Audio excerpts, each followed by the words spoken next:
him to Atlanta or they trying to get him to New York. They want to put him in a major A-list market to do the Michael Jordan type, LeBron type thing around him, around the league. They can't do it around him in Minneapolis. I promise you, he will not end his career in Minnesota. In the next 3 to 5 years, he will be in Atlanta, LA, replacing LeBron, or being in the Knicks uniform. So I want to bring this back again to the marketing, and keeping this in the marketing conversation. What can everybody else learn? What can we learn? And what can the other leagues learn? Like I said, I hear what y'all saying. NFL got, doesn't lack personalities. You're right. But the NFL definitely keeps putting Patrick Mahomes, Travis Kelce, and I get they champions. I'm getting so it's hard to discredit what they are. The way the owners operate. Yeah, but Tyreek Hill is the cheetah. Tyreek Hill is the fastest man in the league that everybody acknowledges like a star wide receiver. Lamar Jackson is a star quarterback. Tyreek Hill is nothing but a miniature Lamar Jackson. That's what he is. But the NFL don't prop him up like that. They will never prop him like that. But again, if y'all telling me that the NBA is, and I get it, they different leagues, it's a different system, different set of circumstances. I get all of that. But if that's where the world is kind of turning to, or maybe it ain't, and maybe that's what y'all are saying. Maybe y'all are saying the world ain't turning. That's just the NBA. But if the world is turning toward raw and authenticity and and all of that, where Sexy Red can thrive, Anthony Edwards can thrive, those type, these type of personalities and figures can thrive. Why is it that Nick Love can't show up as Nick Love? And I'm not saying that I don't, because I'm in the music business. So I get the concept. Wait, Nick, when you say that all the time, I'm confused. When you say why can't you, do you mean like? I mean, not me, because I show up as me, because I'm in the music business. I can do but I'm saying, but who are you referring to as who can't show everybody else? I'm saying people in general who are. If you're starting a brand right now, every time that we have calls on this Monday morning marketing meeting, we've talked about presentation in terms of an image and branding and being having mass appeal. We talk about that all the time on this call. So why can we look at Anthony Edwards, look at Sexy Red, look at some of these things that are happening, see that the world is kind of starting to embrace not so much the branding, the imagery, the media training, and then still say on the next call, because next week we'll be on the call and y'all will tell me, well, hell, where Tiff at? Tiff ain't on the call. But y'all will tell Tiff, who has her mobile bar, well, if you want to appeal to the masses and you want to appeal to this, that, and third, you got to present it a certain way. Maybe she don't, and that's my question to y'all. Oh, well, I can superior talent. Let me answer that question. We're transitioning into the world of the. Remember, I said 2024 is going to be all exposed culture. So you're going to have to come as your authentic self. There is no more like I'm the clean cut nice guy, but behind closed doors I snort cocaine and beat women. No, and I'm not saying that you should publicly come out and say you snort cocaine and beat women.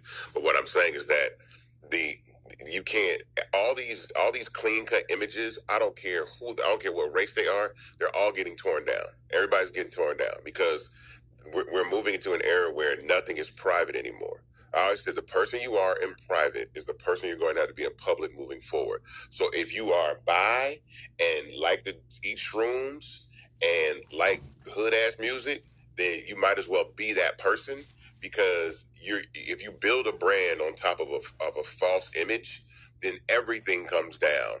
Like Rihanna never built her brand on anything other than who Rihanna was. That's why her brand can't come down, because she's like, I smoke weed, my titties is out, I make music, I date whoever the hell I want to date, I do what the fuck I want to do, and that's why her brand is not going to go anywhere, because she didn't build it on top of anything fake.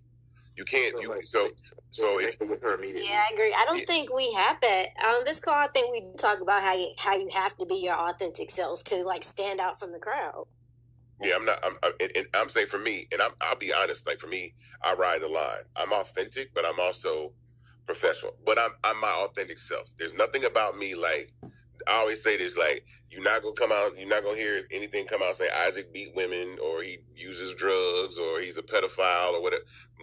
No, I've operated and acted in such a way that I knew for a long time that I'm not going to be able to build a business and then be like somebody else and then not be the real me. And a lot of times people don't like the real you, and they call you arrogant and they call you whatever, and XYZ. But again, I think that's even though he always aggravates us and says things that are disrespectful from time to time. I think that's why people identify with Kanye so much, because he's just his authentic self.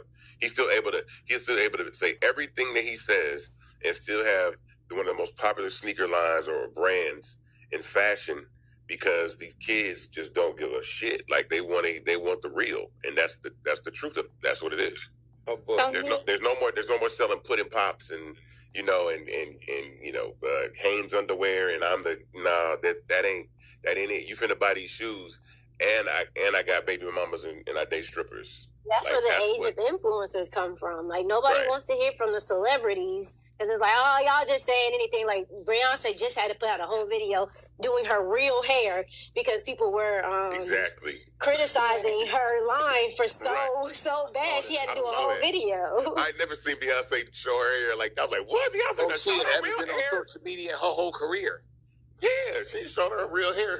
That's what I'm saying. So it's like, that's what I'm saying. We enter into the age of the real. Like, yo, like this is who this is what I'm into. Now, some people are always going to take it too far, but I even think a lot of the artists, like, if I'm thinking about Tyler the Creator, I'm thinking about Lil Uzi Vert, they ride the line of like, or Jaden Smith, they're riding the line of bisexual or they're riding that line, or even Lil Nas X. It's like the new generation of younger people are not going to be like, I'm just this masculine, super aggressive type rapper, but then behind scenes I'm into other things. It's like, okay, this is what I'm into. And I know from a conservative standpoint, a lot of people, especially even in our community, because Black people lean conservative when it comes to the LGBTQ issues and stuff like that a lot of times, but that's just the world that we live in. It's like, I think that you're not going to be able to stop that. I think that people are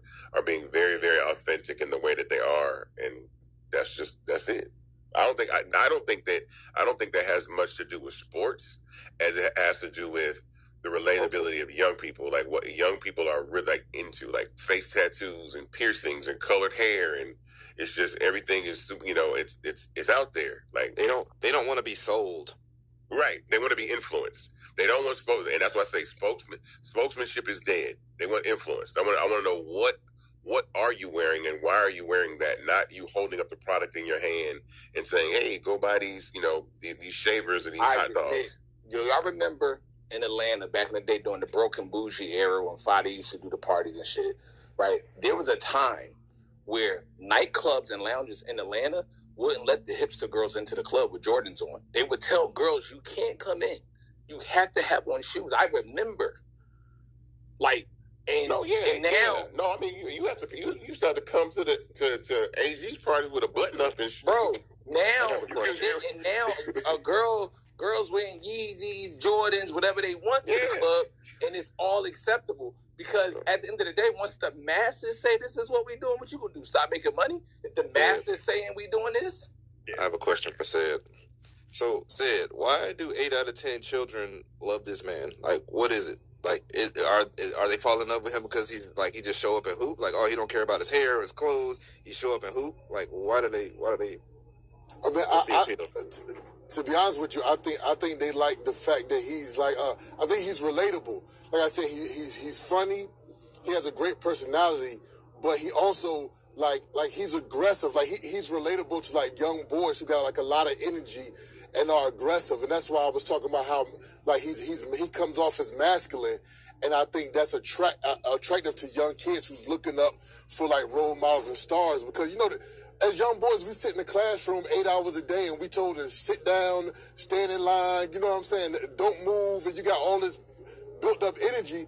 And then when we go and we watch Anthony Edwards ball, he dunking on people, he yelling, he talking mess. It's like, yo, we like that type of energy. We are attracted to that type of energy. So I think it's his energy that makes the young kids like him a lot. And like I said, he's clean cut. He don't really get in trouble. They probably don't know too much. Well, maybe they do. I don't know if they know a lot about the baby mama stuff, but he don't get in trouble. He does stuff in the community, and I think the kids' parents also like him as well. So that's another thing. And he has an attractive shoe. Yeah, absolutely. Absolutely. That every kid wants to wear, regardless whether it's city kids or suburban kids. In the basketball community, they want to wear that shoe. They want to dunk on people like he did on John Collins and talk shit. You know what I'm saying? They want to put up 25 points just like he does. And then call him a weak ass nigga on live TV. I want to see Anthony Edwards go to Rucker Park this summer. Because Kobe went there, Iverson went there. Gonna be the Olympics though, Dick. I know. Well, maybe next summer. He needs to just show up to Rucker Park, drop 60 on motherfuckers. I mean, but honestly, it's Rucker Park. Is that Yes, still though. Yes, it's still. Is it still like that? I mean, y'all got the ABL down there. But I don't care what nobody's saying. I love Ja, I love ABL. But when you walk in that Rucker Park in June, July, and there's 500 kids out there, and he go out there and put up his 60, and that with that man screaming on the mic, the media attention from it blasts more around the world. It's amplified more around the world. But that's the case, then I want him to come to Chicago for the pro. Kobe did it. KD did it. Iverson did it. Marbury did it. That's true. All you know what I'm saying? They did it. Gilbert Arenas went out there back in the day when he was cooking, when he was hibachi. Like, man, I'm telling you, I want to see him do it. And so look, guys, real quick, Nick. Once again, the pivot, because of the Kanye debacle, is pivoting towards sports. They focusing more back on sports. This is a godsend for Adidas. It really is, and for basketball in general. I understand you was talking about Trey earlier. Trey not liked by the media. This kid is liked by the media really well. Yeah, the media loves him up here, local, national. The media loves him. They talk to him about other sports. They'll be talking about the Twins, and they'll bring him on and have him just talking about stuff. So they love him up here. Yeah, was going to the Hawks. Remember, that's wild that y'all are, like I said. I'm looking at Trey, who I think by traditional standards we would all say Trey is the cleaner cut, more traditional marketing face that we've seen for years. He's just light skinned. But I mean, and that's the face. That's what the face is. LeBron is dark skinned. Michael Jordan is dark skinned. Shaq was dark skinned. Yeah, but Curry was light skinned. But Curry can also do something that's never been done before in history. That three is undeniable, though. I don't care. Curry can do something that's never been done in NBA. Caitlin Clark is literally Jordan and Curry combined. Her impact on the game is Jordan-like. Her shooting range is Curry-like. They moving her arenas to 20,000 seaters. I'm going to the game when she comes to Atlanta for sure. For sure, she you got to go see that. I am there for sure. I hate that y'all brought her up because it's 11 o'clock and we need to wrap this call up. But we might have to revisit this conversation at another time because even with Caitlin Clark, we just had a fucking damn near race war a week or two ago because of Caitlin Clark, and everybody saying, "Oh my God, it's because she white, she dish." Again, we did all the cliches of marketing that we always do by the white girl with the it ain't race played. I don't believe that either, D. I'm with you on that, but I'm just saying that's not what the discourse was not that though. I'm with you. I agree. The girl is Let me just say this. I'm getting the fuck out of here. Let me say this. I've been outside a long fucking time. My mom let me outside in 5th grade. I was coming in the house at midnight, 1 a.m, for real. So I've been outside a long time. I'm about to be 42 years old. Motherfuckers that's talking about Caitlin Clark are not even old enough to remember motherfucking the Houston Comets when they won the first 4 WNBA fucking championships. When Tina Thompson was down low killing women right before goddamn Asia Wilson. Let's keep it real. When Tina Thompson was getting criticized for having big lips and wearing red lipstick at every game. Why is she wearing this red lipstick every game with her big lips? That's what the media was saying about her. And she was killing it as a power forward in the WNBA. She got better statistics than Asia Wilson. She's in the fucking Hall of Fame. Like motherfuckers wasn't outside on this culture shit, on this hip hop shit. Motherfuckers need to go pick up a book, go touch some fucking grass. Let me say one. Both though. I think it's both, Dean. I think it's both. No, it ain't both. Yes, it is. It ain't both. Yes, it is. It's like motherfuckers talking about never seeing Bill Russell play. No, yes, it is. It's both. I believe that because I'm a Caitlin Clark fan. I said that before, but there is. What I'm saying is that, I said this from my perspective. Caitlin Clark is doing something that's never done before. Asia Wilson is doing something that has been done before. No, listen, bro, I hear you. I get it. But here's my point, though, is that if we switched them, right? If Caitlin Clark was black, I don't think that it would be this much. I don't think he would have got a $20 million shoe contract. Not true, because whatchamacallit is black, and she already got a Nike deal, and it's crazy. Juju is fucking Kyrie Irving right now, the fucking college girls. And when what she get into the WNBA, huh?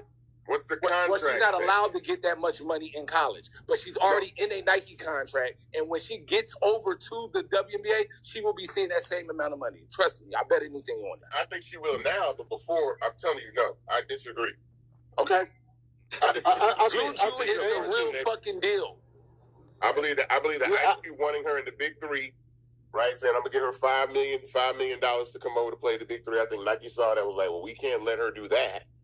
Right? The WNBA said we can't let her go make $5 million, but I think they knew for a while that she was going to have some deals, so they were making sure, okay, let's make sure that we get her in the WNBA in a Nike shoe, so that she doesn't have to go play in the Big Three league. And then also, but again, I think she's phenomenal. I'm telling you, man, we was watching. She got her, and Angel Reese got me watching basketball. Bro, this is the first time the WNBA got established in 98, 99. This is the first time in history that they are moving the game to 20,000 seat arenas.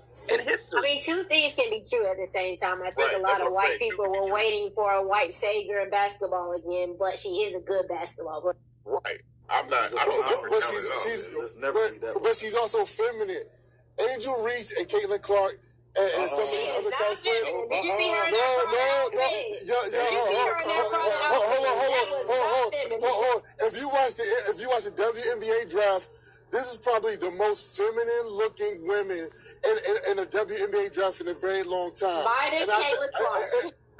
And I think when they get to the WNBA, men like watching feminine women play basketball. That's why college basketball, women's basketball, is way bigger than the WNBA, because usually when they get to the WNBA, they take on a more like tomboyish look. If Angel Reese can dress sexy and still play basketball, she's going to be the biggest star in the WNBA. I'm sorry. Hey, I can agree with that. And Cameron do y'all see what Caitlin Clark does to y'all? Do y'all see the emotion that Caitlin Clark he pulls out of people? And that was kind of my whole point with the Anthony Edwards thing, is that we looked at white face Caitlin Clark whole thing for the last 2 weeks of why she's the face, how she became the face, why the companies are endorsing her, why everybody got behind her. And then on the opposite side, we got Anthony Edwards. Nick, I'm about to call you about something when we got the phone. What needs to happen is we have had an explosive growth in female rappers and female pop singers, whatever, and none of them girls are supporting the WNBA. The way our rappers sit sideline at NBA games and kick it with the NBA players and all that. Now, Angel Reese was in the video with Cardi B in Lotto, so let me put that there. Yeah, and Dawn got something from Beyonce. I think it's coming. They hadn't got to this play the game yet. That's different. With Dawn and Beyonce is the same era. Like, Beyonce was singing when Dawn was on the Olympic team. Well, I'm saying they haven't got to play the games yet. Like, we don't know who's going to go and support, but I do feel like that is going to happen. I'm just talking about the last 3 to 5 years. And Las Vegas Aces won all these championships. Minnesota Lynx won these championships. You ain't seen Nicki Minaj and Cardi B sitting sideline at their games. I think if everybody's smart from a marketing standpoint, from the WNBA to the individual artists, everybody, that is now the new, kind of like how everybody was on the Colorado sideline when Colorado was winning for a second. The new hot thing coming up in fall, winter, is going to be, if you're an artist and you popping, you probably need to be showing up. And Caitlin Clark about to bring everybody out to the games. Well, summertime. They about to start playing now, y'all. Yeah, Travis Scott will show up at her college game. If you're the hot new coming up, artist that's coming up, you probably need to be on the sideline, front row at a WNBA game to get that FaceTime, to get that look, to get that brand equity that it has. It's clearly on the rise. Nick, what do you think about that? All right, so look, it's 11. I gotta run. I'm in New York, guys. I gotta go do the New York shit, but I gotta run.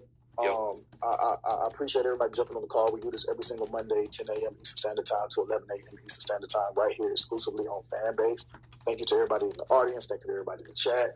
Thank you to everybody on my stage. As always, Continue to follow us, like I said. Share, hey, matter of fact, go ahead, y'all share the room again. Like we finna wrap up the call, but share the room again. Let people know that we did the thing and it was a great conversation. Follow the campfire at the top. Gary, I know you got your call on. Was it Wednesday or Thursday, Gary? Thursday evening, 7 p.m. Thank you very much. Right. Absolutely. Much love to everybody. We're gonna do this again next week, and y'all keep the conversation going, man. Go up under my post right here on Fanbase. The comments under my post. Shit, man. Like I said, just let's keep the combo going. I appreciate y'all. I love it, and I'll see y'all next Monday. Yeah, man. 3 points per person. You clothesline up there. For sure. Peace out.